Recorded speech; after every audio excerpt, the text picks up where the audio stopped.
సూర్యాపేట జిల్లా మిట్టగూడెం గ్రామంలో ప్రాథమిక ఉన్నత పాఠశాలలో బతుకమ్మ వేడుకలు అంగరంగ వైభవంగా జరుపుకున్నారు. మాజీ సర్పంచ్ శిరీష కొండారెడ్డి ఆధ్వర్యంలో ఈ వేడుకలను నిర్వహించారు. ఈ వేడుకలకు మహిళలను భారీ సంఖ్యలో తరలివచ్చి బతుకమ్మ వేడుకలను ఘనంగా జరుపుకున్నారు.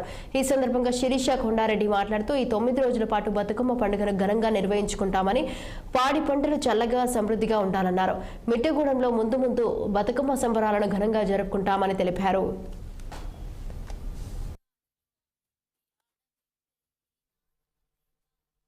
చేసుకుంటున్నాము. ఇక ముందు కూడా ఇలాగే చేసుకుంటాము. మేము సహకరించిన పెద్దలందరూ కూడా నా ధన్యవాదాలు. ముందుగా ఇక్కడికి వచ్చినటువంటి మా గ్రామ మహిళలందరికీ కూడా 3వ రోజు బతుకమ్మ శుభాకాంక్షలు. ముఖ్యంగా బతుకమ్మ పండుగ అంటే మనకి గుర్తొచ్చేది ప్రకృతిని ఆరాధించడము.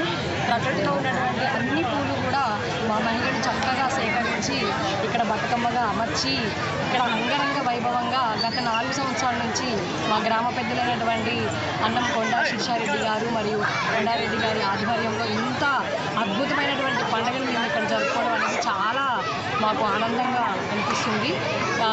ఎంతోమంది అంటే ఇప్పుడు దసరా హాలిడేస్ అంటే ముందుగా గుర్తొచ్చేది వెకేషన్స్. మాలాంటి రాజేంద్ర ప్రసాద్ కూతురు గాయత్రికి గుండెపోటు రావడం